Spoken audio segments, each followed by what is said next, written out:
Before proceeding further this webinar, I would like to request all of you to follow some protocols for the smooth conduct of this session. All the participants are requested to switch off their videos and mute themselves. Queries from the participants will be taken at the end of this session. You can drop your question in the chat box during the session. Kindly fill the feedback form, the link for which will be shared in the chat box toward the end of the session. We request your cooperation in conducting this virtual event smoothly. As Elvin Elliot quoted, by being yourself, you put something wonderful in the world that wasn't there before. On this note, a very good afternoon to one and all present here. I, Juhi Pandey, the Vice President of NSS Shivaji College, would like to welcome you all on this webinar on the topic, Reaching for the Rainbow, Promoting LGBTQ Inclusivity, organized by National Service Scheme Shivaji College. LGBTQ inclusivity refers to the process of providing equal access to opportunities and resources for the people of community who still face difficulties after coming out to the society. Through this webinar, NSS unit of Shivaji College wants to raise awareness on this topic. Now, before starting the event, let's look at the work done by the NSS team member over the past 1 year.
I would now like to request our faculty member, Dr. Pooja Saluja ma'am, to say a few words.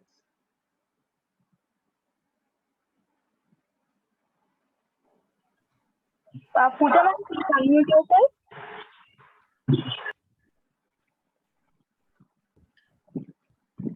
Thank you, Juhi. LGBTQ plus community is an umbrella term that captures lesbian, gay, bisexual, transgender, and queer community. The plus represent here other sexual identities, including pansexual and two-spirit. They are diverse. Basically, they are diverse with respect to their gender, sexual orientation, race, and socio-economic status.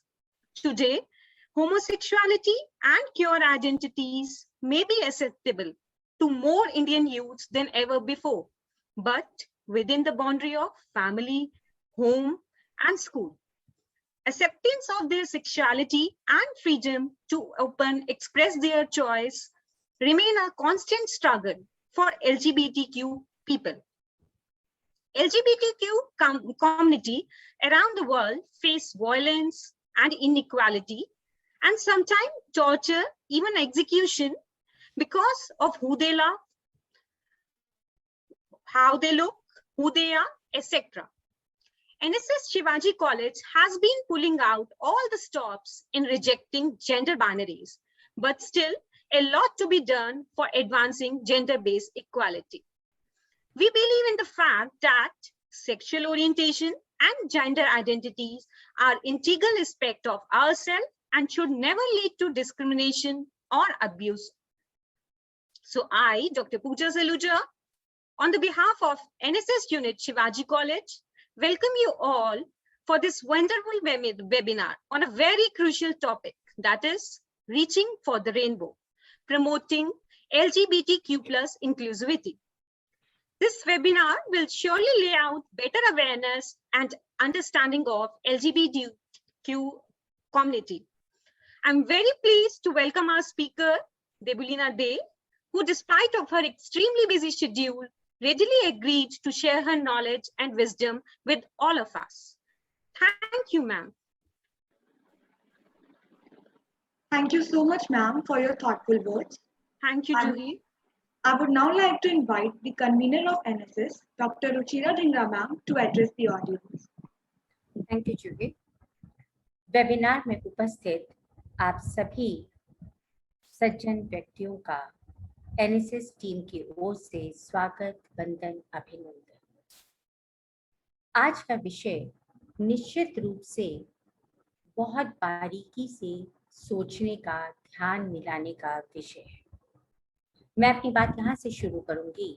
ना नर हूं ना नारी हूं, ना नर हूं ना नारी हूं ईश्वर की एक विकृत रचना। बहुत मुश्किल होता है अपने आप को नर और नारी से इतर एक अन्य श्रेणी में मानना, समझना और समाज द्वारा उसे स्वीकृत कराना। ये जो तीसरा लिंग है, जिसे हम मनुष्य होते हुए भी मनुष्य ना मानने की हमें भूल कर बैठते हैं। हम उसे मनुष्योचित आदर भी नहीं देते, सम्मान भी नहीं देते। इनकी गणना या इनका अस्तित्व आज का नहीं है। अगर हम महाभारत और रामायण में देखें तो इनके बिंदु हमें नजर आएंगे। इनके भी बहुत सारे वर्ग हमें दिखाई देते हैं। संक्षेप में बूचरा, नीलिमा, मनसा, हंसा, छपरा, अबुआ इनके विभिन्न वर्ग हैं। और इसमें से अबुआ वो किन्नर कहलाते हैं जो धन के लालच में इन टोलियों के साथ गाते बजाते जाते हैं और ये ज्यादातर पुरुष होते हैं और इसलिए स्वाभाविक रूप से इनका आकर्षण स्त्रियों की तरफ होता है। विष्णु पुराण में अगर हम इनकी बात करें तो अश्वमुखी संगीत प्रिय देव जाति के रूप में हमें ये समाज दिखाई देता है। यहाँ पे मैं एक बात और कहना चाहूंगी कि हम कई बार जेंडर और लैंगिकता में भी फर्क करना नहीं जानते। जेंडर वो चीज है जो हमें समाज और संस्कृति से मिलती है। एक लड़की, अगर मैं सिमोन की बात करूं तो सिमोन ये कहती है कि लड़की बनाई जाती है, लड़की पैदा नहीं होती। जब बच्चा पैदा होता है तब उसको बता दिया जाता है कि तुम स्त्री हो तो तुम्हें ऐसे ऐसे ऐसे करना है, तुम पुरुष हो तुम्हें ऐसे ऐसे करना है। और लैंगिकता होती है जो हमारी लिंग के साथ हमें मिलती है कि अगर आपके पास योनि है तो आप स्त्री हैं, इस तरह से। कश्यप के पुत्र को किन्नर कहा गया। बौद्ध साहित्य में भी मानव मुखी जो पक्षी का शरीर धारण किए हुए जो जीव था उसे किन्नर कहा गया। रामायण में हमें इल की कहानी मिलती है। इसके साथ ही हमें उस किन्नर समाज की बात मिलती है जहां पर बाकी अयोध्या वासियों के साथ ये लोग भी राम, सीता, लक्ष्मण के साथ उन्हें वन गमन के समय लेकर जाते हैं, किंतु आज्ञा ना मिलने पर वापस जाने की ये 14 वर्ष तक वहीं रहते हैं। और जब 14 वर्ष के बाद राम वापस आते हैं तो इनकी भक्ति को देखकर इनके प्रति अपना स्नेह दिखाते हुए वो कहते हैं कि तुम कलयुग में तुम्हारा आशीर्वाद फलेगा, तुम्हें सम्मान की दृष्टि से देखा जाएगा। मित्रों, बात यहाँ पे किसी के सम्मान से देखने या ना देखने की नहीं है। बात यहाँ पे है कि क्या इस तरह के जो शरीर वाले जिनमें यौनिक प्रॉब्लम है, क्या हम उन्हें नजरअंदाज कर सकते हैं? दिव्यांगता को हम नहीं करते, बाकी चीजों को हम नहीं करते, तो इन्हें क्यों करते हैं? आज समय है जब इनके ऊपर कहानियां लिखी जा रही हैं, उपन्यास लिखे जा रहे हैं, संगोष्ठियां हो रही हैं, तो हम इन्हें भी सम्मान की दृष्टि से देखें। अगर आप पास जाके देखेंगे तो इनके अंदर आपको स्नेह, प्रेम सब कुछ मिलेगा। केवल एक दृष्टि चाहिए इन्हें अपने जैसा समझने की। तो आइए आज के अपने आदरणीय वक्ता के साथ हम कुछ देर बैठे इनके बारे में और जानने का प्रयास करें। धन्यवाद। Thank you so much, ma'am. I would now like to invite Debulina Day, ma'am, with a virtual bouquet as a token of gratitude. Thank you. We welcome Thank you, you so ma'am. much. Thank you.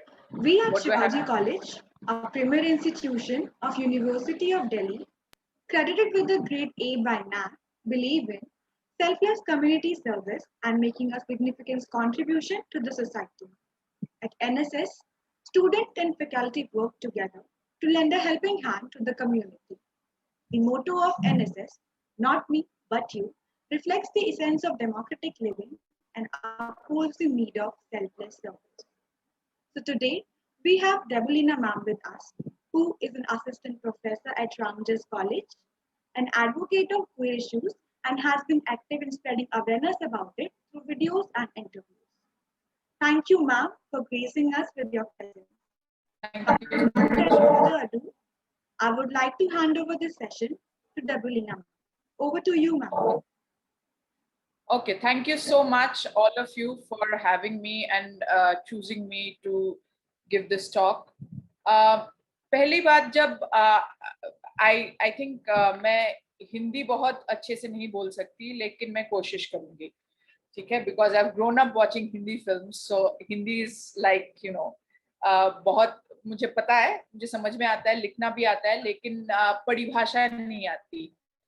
तो और ये एक problem भी है कि हमारा जो परिभाषा है क्वेयरनेस का, वो बहुत ज्यादा पश्चिमी है.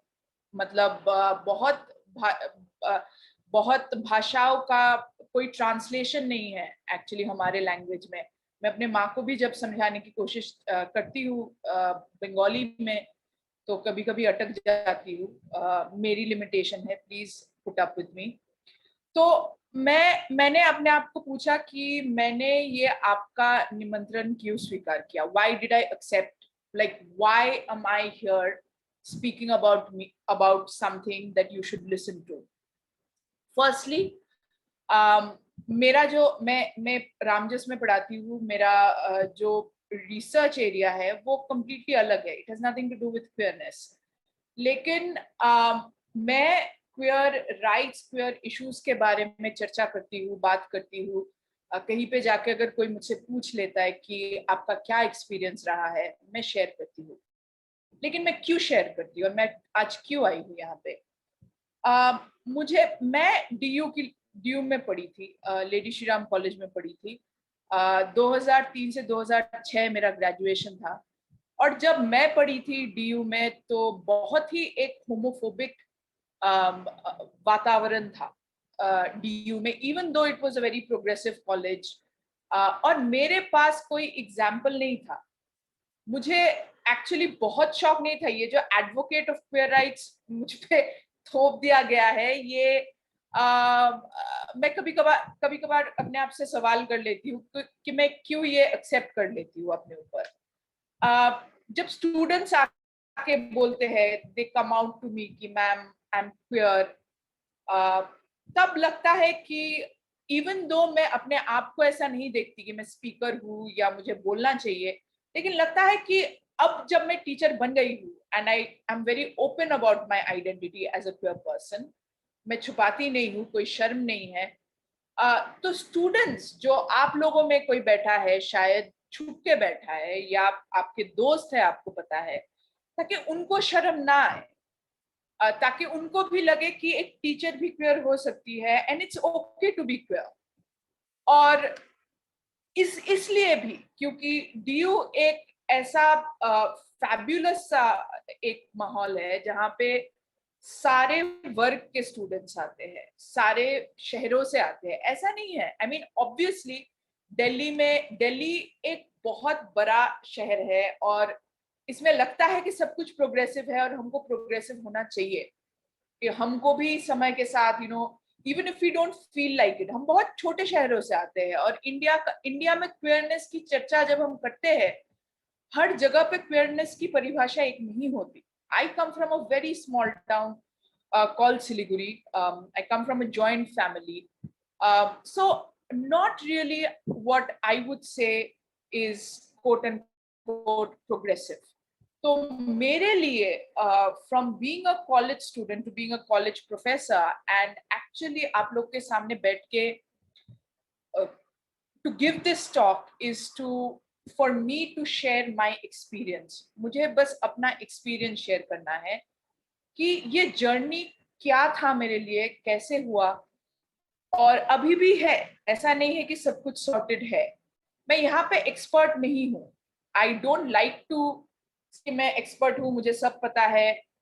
ये जो queer journey है, डॉक्टर रुचिरा जैसे बता रही थी, क्योंकि मैं भाषा की टीचर हूँ, मैं इंग्लिश पढ़ाती हूँ, तो मुझे एक छोटी सी विनती है सबसे कि जब हम क्योंकि भाषा की नेचर ही ऐसी है कि जब हम बात करते हैं, हम और उनकी बात करते हैं.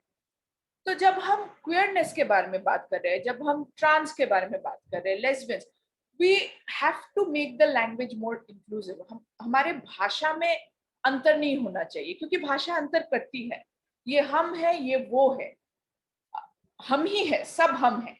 तो जब ये होता है तब हम सोचते हैं कि, मैं सोचती हूँ एटलीस्ट, कि मैं यहाँ पे am I speaking as us or them? Am I speaking on behalf of the student or on behalf of the teacher?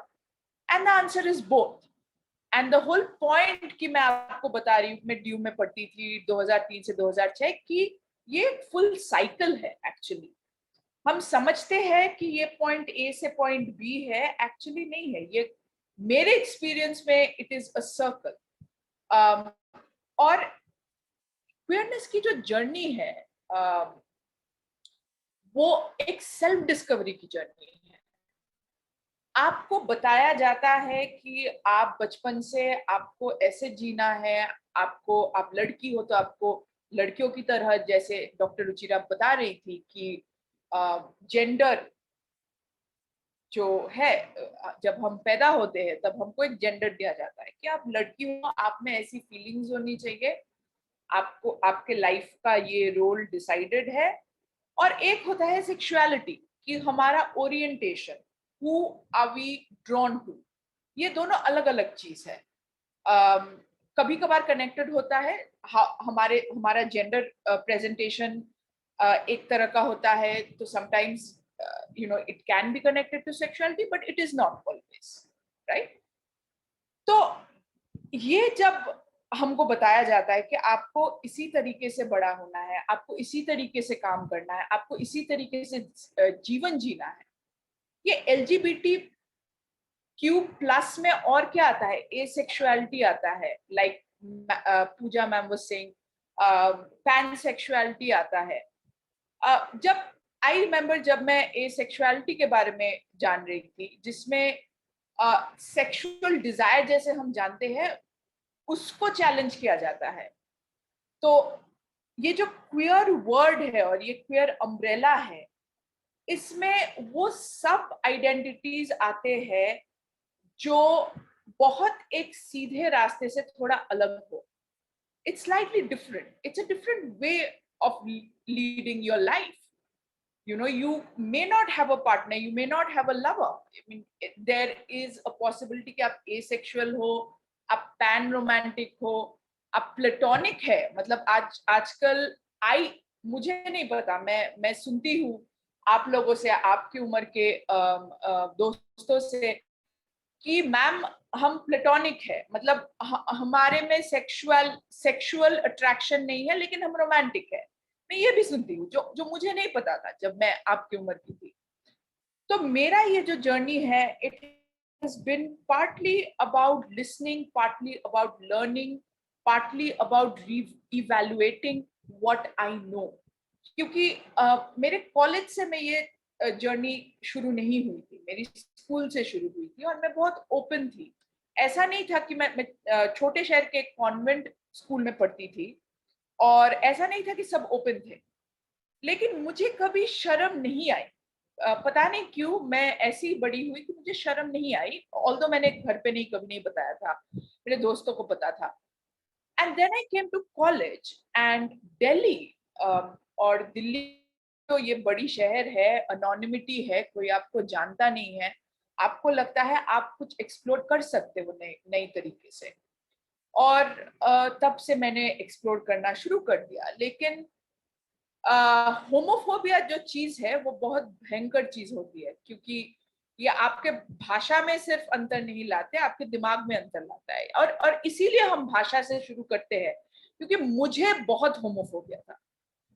मुझे होमोफोबिया क्या था, एक बार मेरी माँ ने पूछ लिया कि क्यों, मजाक में पूछ लिया कि तुमको लड़कियों से शादी करना है। मैंने हंस के बोला बिल्कुल नहीं, मैं तो उन जैसी नहीं हूँ, आपको लगता है मैं उन जैसी हूँ? सो आई रिमेम्बर द होमोफोबिया जो मेरे अंदर थी बहुत लेट तक, मतलब अर्ली 20s से लेट 20s तक मैंने होमोफोबिया बैटल किया। और होमोफोबिया ये नहीं होता कि आप अपने से किसी और को देखते हो तो आप बोलते हो आप गलत हो, ऐसा नहीं है। होमोफोबिया, इंटरनल होमोफोबिया ये होता है कि आपको पता है आपको किसी चीज या किसी आइडिया की तरफ आकर्षण है, लेकिन आप उसको मानते नहीं हो, क्योंकि you know that category is associated with all things taboo और ऑल थिंग्स नॉट गुड। तो मुझे, मेरे दिमाग में ये था मुझे उनके जैसा नहीं बनना है, नहीं मैं तो नॉर्मल हूँ। या मुझे वो बहुत डिफिकल्ट है, मुझे वो लाइफ, यही अंतर, मैं और वो अलग है, वो मुझसे पड़े है। तो एक्चुअली जब मैं डीयू में इंग्लिश डिपार्टमेंट में थी, तो बहुत मेरे प्रोफेसर्स जो थे, they were not discriminatory, they were pretty open, most of them at least. और डिस्क्रिमिनेशन था भी तो मैंने कभी अपने आप को विक्टिम नहीं माना। तो उसके बाद मुझे लगा मैं तो शादी करने वाली हूँ, मेरे से नहीं होगा, ये बहुत डिफिकल्ट है।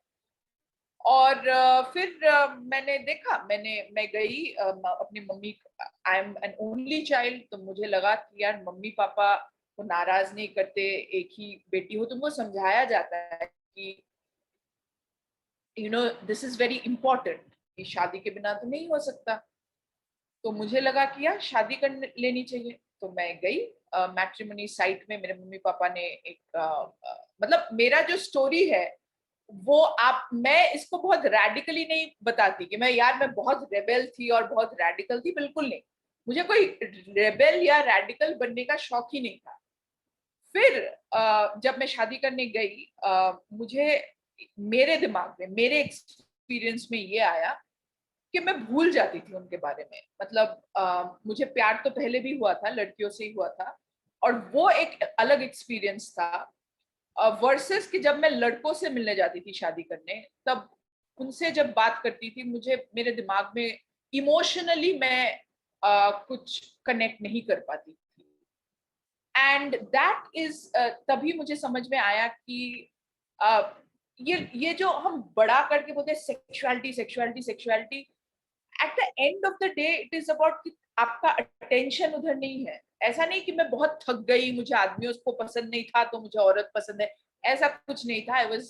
ऐसा नहीं था कि मुझे आदमियों से बहुत कुछ बुरा एक्सपीरियंस हो गया था तब मैंने सोचा, डिसाइड किया, ऐसा कुछ नहीं था। ऐसा था कि मेरा जो सेल्फ वैलिडेशन है वो सबसे ज्यादा स्ट्रांगली, मुझे औरतें पसंद थी, मुझे औरतों से आती थी। तो मेरे लिए एटलीस्ट आई रियलाइज एट 28-29, मेरा पीएचडी खत्म होने वाला था। मैं कुछ साल के लिए कहीं और गई थी, बर्लिन गई थी, वहां पे अकेले रह रही थी और वहां पे कोई नहीं था मुझे इन्फ्लुएंस करने के लिए। और तब मुझे लगा कि मुझे अपनी जिंदगी अपनी तरीके से जीना है।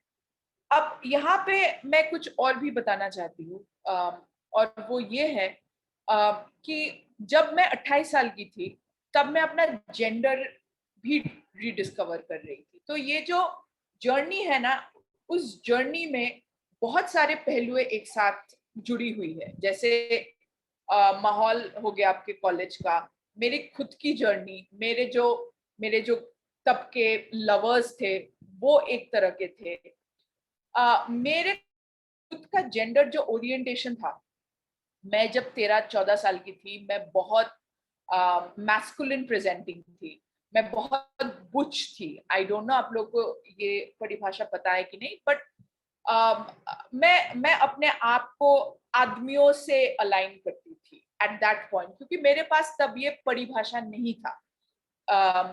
फिर मुझे लगा कि नहीं, मुझे बाल लंबे कर लेने चाहिए, मुझे लिपस्टिक पहनना चाहिए, ये क्योंकि मुझे ये भी पसंद था। मैं जब बड़ी हुई, मेरा कोई ऐसा अंतर नहीं था कि मुझे लड़का बनना है कि लड़की बनना है। मैं दोनों बन सकती थी, क्योंकि बचपन से मेरे पेरेंट्स मुझे कहते थे आप कुछ भी बन सकते हो। फिर मेरा जो जेंडर प्रेजेंटेशन है वो बहुत फेमिनिन तरह का बन गया। लेकिन कोई भी बाइनरी में, कोई भी इधर मैस्कुलिन प्रेजेंटिंग या फेमिनिन प्रेजेंटिंग में मुझे कंफर्ट नहीं लगा। I was very uncomfortable in either. और बर्लिन में जब मैं गई, मैं अकेले रहने लगी। इंडिया में मुझे बहुत ये लगता था कि सब देख रहे हैं या मुझे ऐसा होना चाहिए, वैसा होना चाहिए। इन अनदर कंट्री, कोई भी दूसरे कंट्री में बहुत इनविजिबल फील करने लगी। और तब आई फेल्ट कि I could be androgynous, you know. तब ये वर्ड नॉन बाइनरी नहीं था। जैसे डॉक्टर रुचिरा बता रही थी अपनी इंट्रोडक्शन में, there is male, female and third gender. Now आजकल के परिभाषा में वो third gender, it can be non binary, trans, और ट्रांस का शायद हिंदी परिभाषा हम बोल रहे हैं किन्नर, हिजरा, but actually anybody can call themselves trans. Trans is basically a non-binary. Trans का सिर्फ ये मतलब है कि आपको जो लिंग बचपन में असाइन किया जाता है, आप उससे आइडेंटिफाई नहीं करते। इसका मतलब ये नहीं कि आपको लड़कों की तरह दिखना है। इसका मतलब आप बहुत लड़कियों जैसे भी दिख सकते हो, लेकिन आप ट्रांस अपने आप को बुला सकते हो, आप नॉन बाइनरी हो। तो आज का जो जेंडर की परिभाषा है, आज की जो जेंडर की परिभाषा है, वो बहुत इवॉल्व हुआ है। इट्स नॉट कि मेल, फीमेल और थर्ड में जो भी एक्सेप्ट नहीं है हम उसको वो ठूसेंगे, ऐसा नहीं है।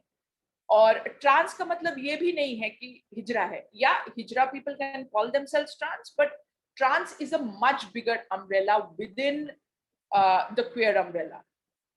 सिस जेंडर वो होते हैं कि मैं लड़की हूँ, मैं क्वेयर हूँ, लेकिन मैं सिस जेंडर हूँ। सिस जेंडर कोई भी cis gender, anybody who identifies with the gender of birth और gender assigned is cis gender, and trans is anybody who does not identify. इसका मतलब ये नहीं कि आपको ट्रांस बनने के लिए मतलब आप लड़की हो तो आपको बाल कटा लेने चाहिए तभी आप ट्रांस बन सकते हो। कोई भी जो अपने असाइन्ड जेंडर, जो जेंडर आपको असाइन किया जाता है एट बर्थ, उससे नहीं आइडेंटिफाई करते, you can call yourself a non binary, trans, whatever.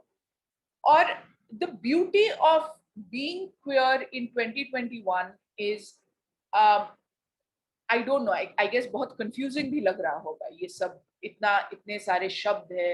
लोग अपने प्रोनाउंस भी आजकल चूज कर रहे हैं, it's no longer she and him, it's also them, they, कुछ लोग इट बोलते हैं। तो ये कंफ्यूजिंग भी हो रहा होगा, लेकिन ये it is also a matter of language, कि हमको भाषा, इसीलिए मैं भाषा से शुरू करती हूँ, because it is the nature of language.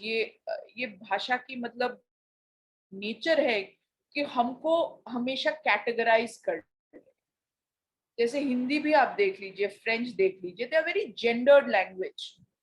To remove the gendered nature of language takes so much time.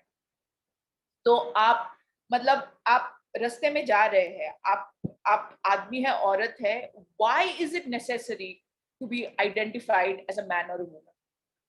कि मतलब ये जो हमारा जो सोच का जो नजरिया है, the way our thought is organized is binary.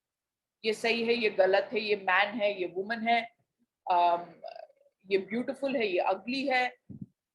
And the whole revolution in gender जो अभी हो रहा है, जो काफी कंफ्यूजिंग है और होना भी चाहिए, क्योंकि हमें एफर्ट लग रहा है इस चीज के लिए कि हम उसको अनलर्न करें, right? We have to unlearn it, and it is the beauty and the heterogeneity, ये जो भिन्नता होता है, इस बात की भी एक एविडेंस है, क्योंकि बहुत केओटिक है, बहुत केओटिक लगता है लोगों को, ऐसा नहीं है कि है, आप एंगेज करेंगे तो लगेगा कि नहीं है।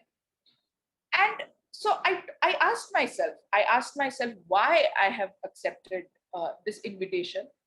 So one was to share my own journey, और मेरे जर्नीज में तो इतना बहुत खूबसूरत पल भी रहे हैं सेल्फ डिस्कवरी का, और बहुत हार्ट ब्रेकिंग मोमेंट्स भी रहे हैं, things that nobody explains to you, right?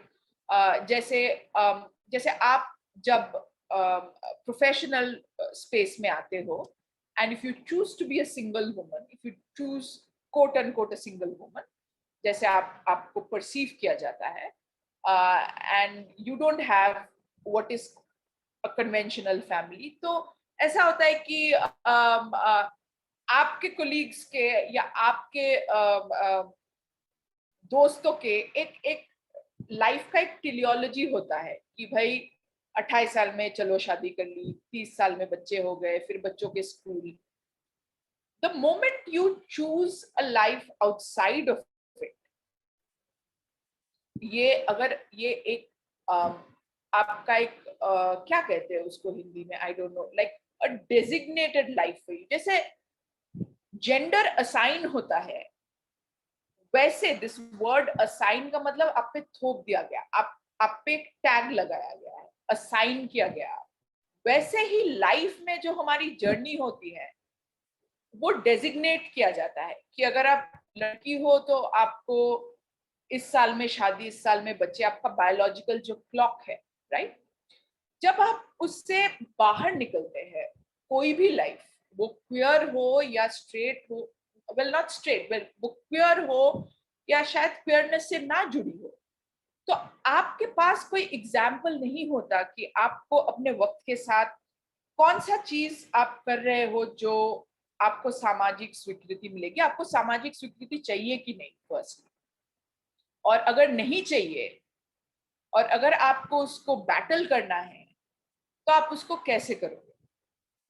ये सारे सवालों से ये हर दिन एक नेगोशिएशन होता है। ये कठिन सुनाई देने में लग रहा है, लेकिन ये बहुत रिवॉर्डिंग भी है।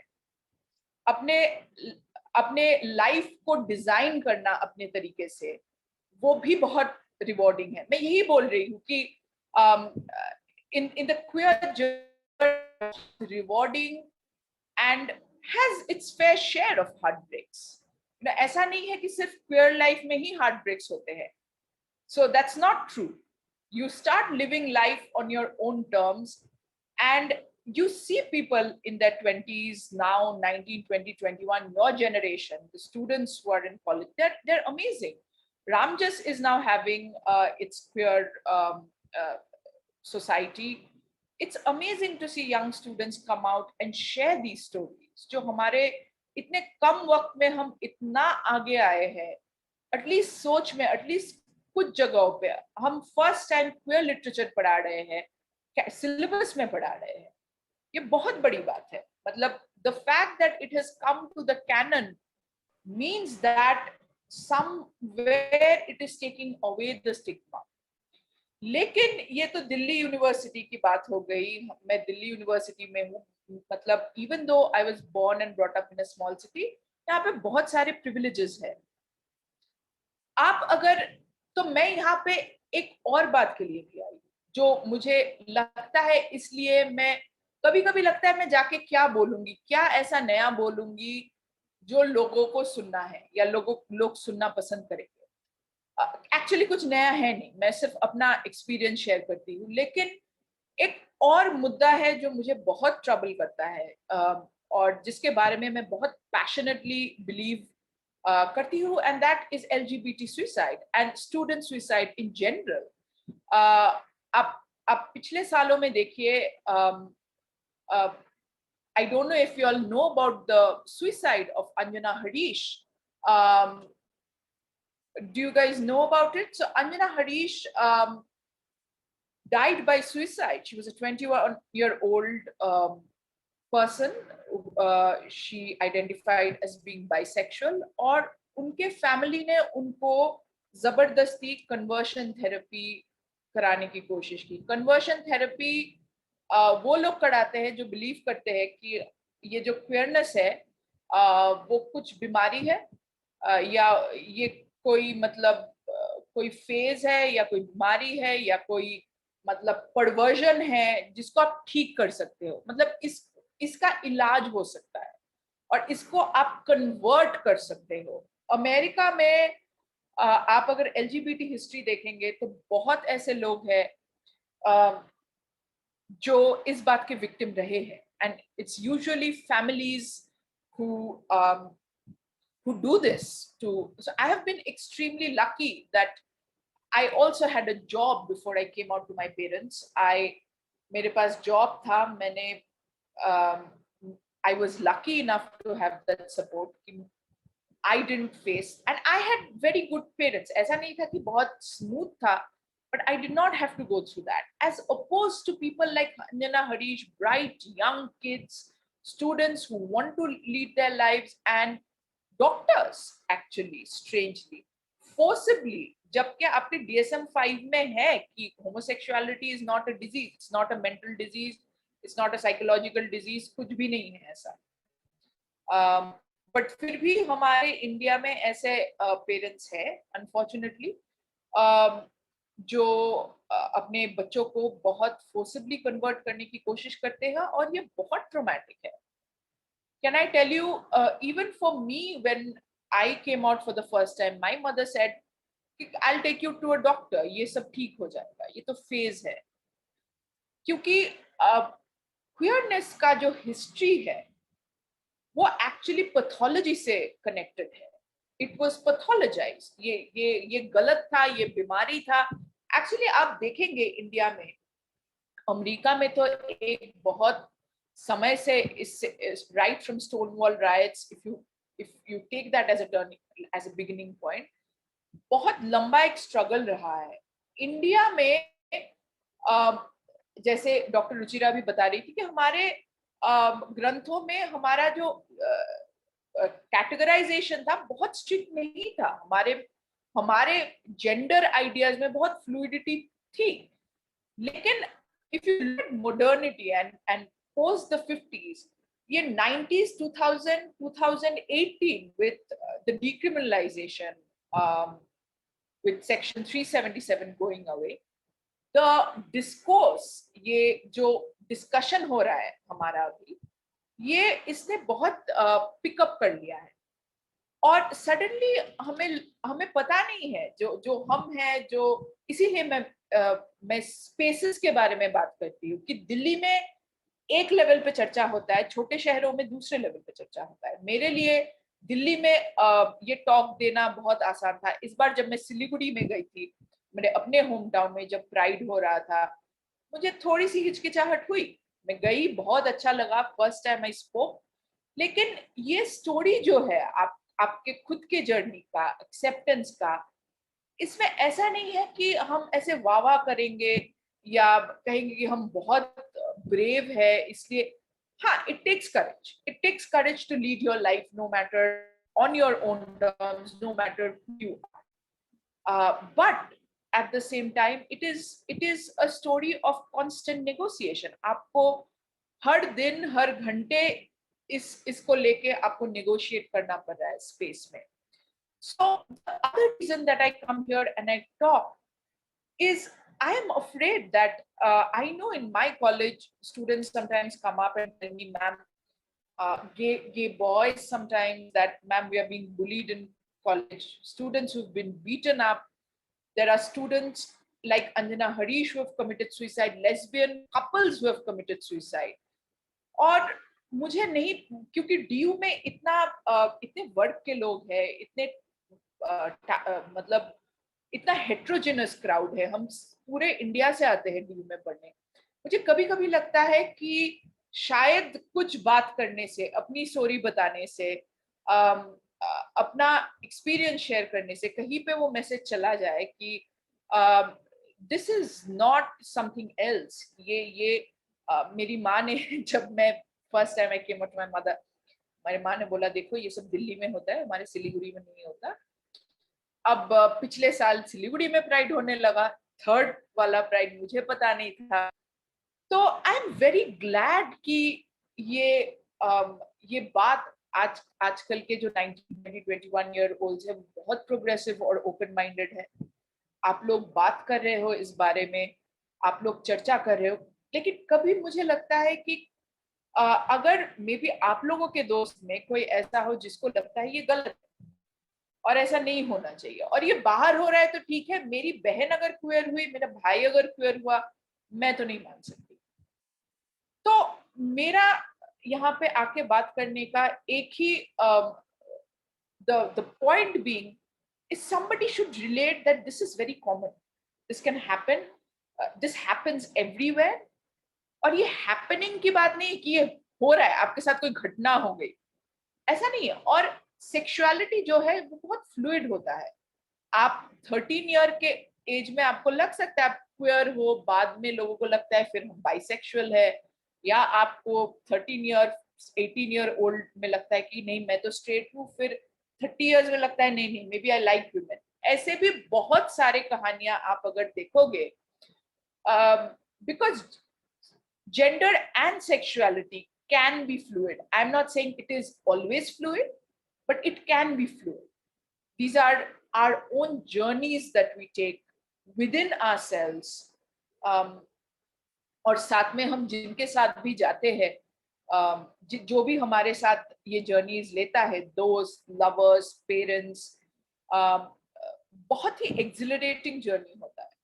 आपको आप क्योंकि आप थोड़े बाहर से देखते हो दुनिया को, आपको एक टाइम के बाद लगता है कि सामाजिक स्वीकृति क्यों चाहिए, किसके लिए मैं, why should I come out, किसके बेनिफिट के लिए मैं अपना लाइफ जी रही हूँ, मैं अपनी तरीके से काम कर रही हूँ, मुझे क्यों बताना है अपनी कहानी।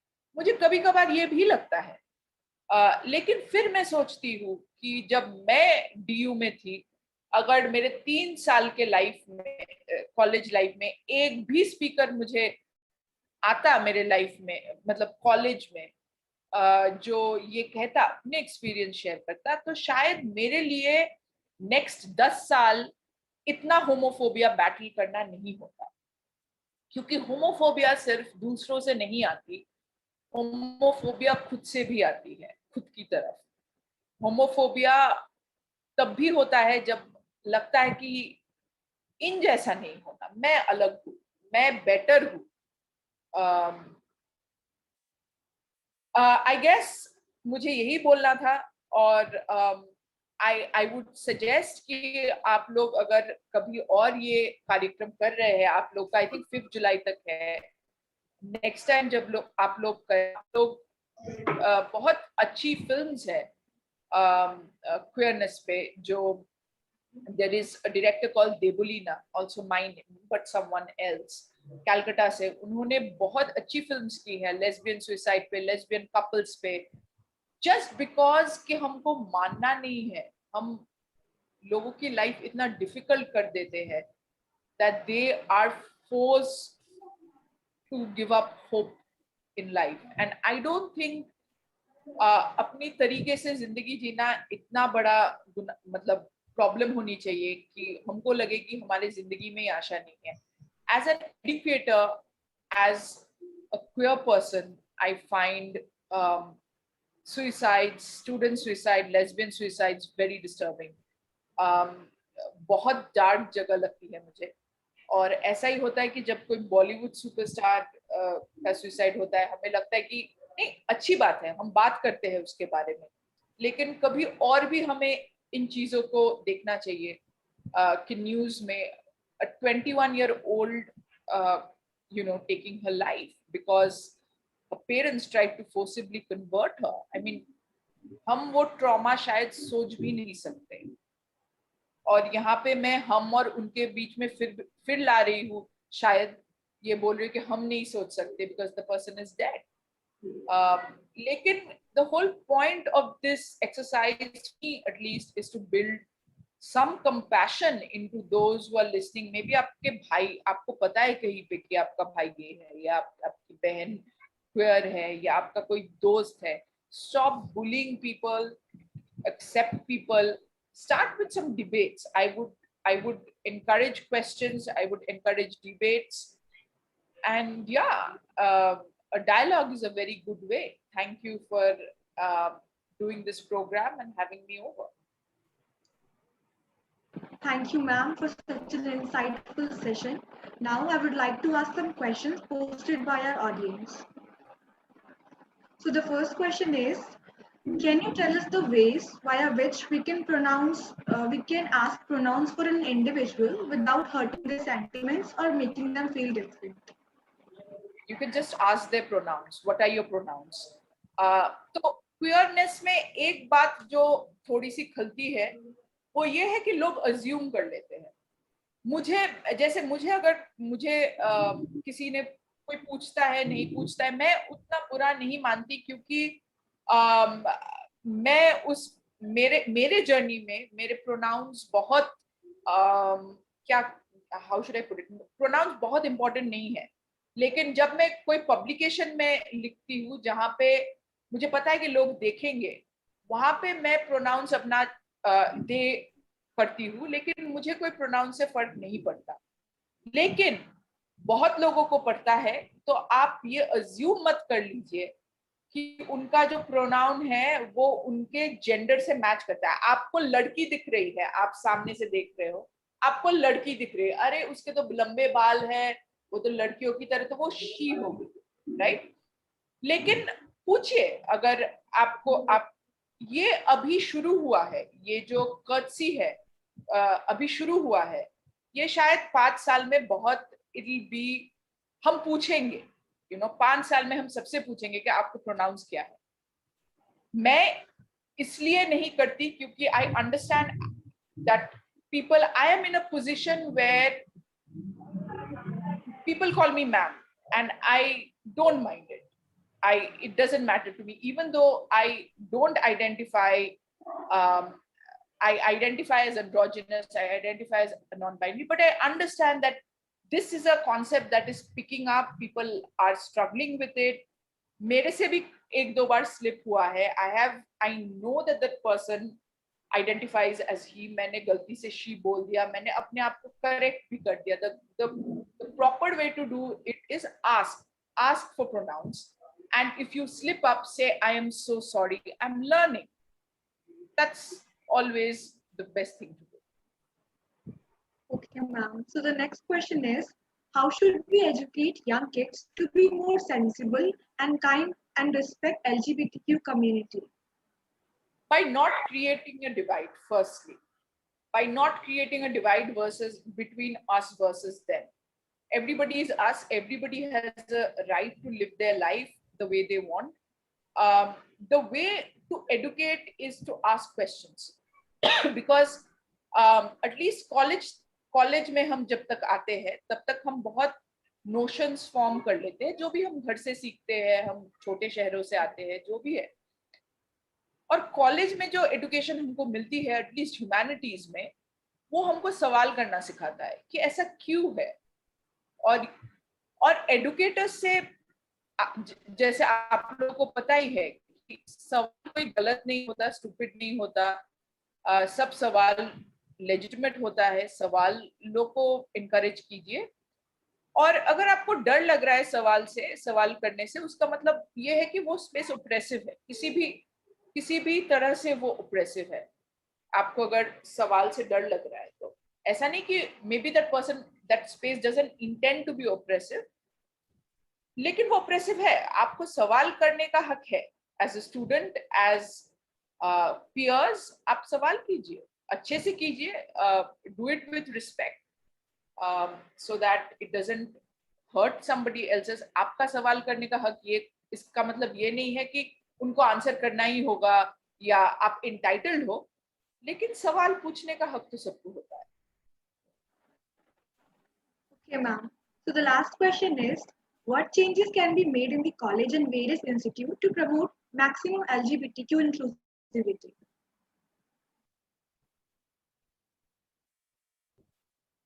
ये है कि आपसे जो भिन्न तरह के लोग दिखते हैं, firstly it starts with you, it starts with your behavior, it is not happening out there. आपके घर में आपके दोस्त का बेस्ट फ्रेंड, आपके भाई का बेस्ट फ्रेंड, जो भी है आसपास LGBT, make it a safe space for them. जो एक बहुत बड़ी चीज, जो एक और मुद्दा जो मेरे दिल के बहुत पास है, जो I always bring up is safe spaces for queer people. I think आप जब तक safe space नहीं बनाएंगे, कोई भी space जहाँ पे, what is a safe space? A safe space is a space where I feel comfortable to express myself, be myself, without being conscious कि यार मुझे कोई देख रहा है, या मैं ऐसा बोलूंगा तो कोई ऐसा बोलेगा.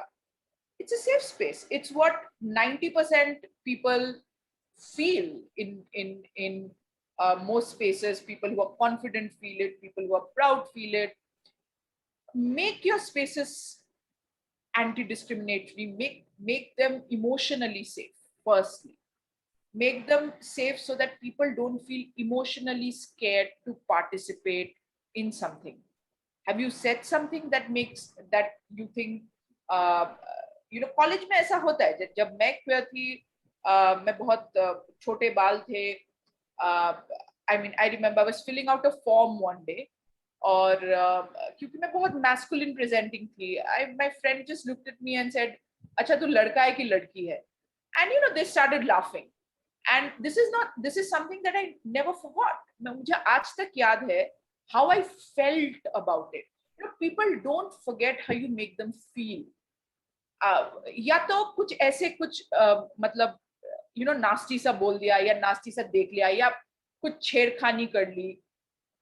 These are the things that prevent participation. एक आप सोचिए, and not just queer, even fat or even dark, like other forms of discrimination जो हम करते हैं, any form, just make it a safe space for people. Okay, ma'am. So that was the end of our question and answer session. Thank you, ma'am, for such a motivational session. I'm sure this session must have inspired many among us. Now, I would like to call our faculty member, Ashwini sir, for a vote of thanks. Thank you, Juhi. Devlina ji, at the outset, I'd like to thank you for sharing your experience to us, to our students as well. We have understood from your lecture today that everyone, regardless of their sexual orientation or gender identity, deserve equal access to opportunities and services, and their safety should be protected.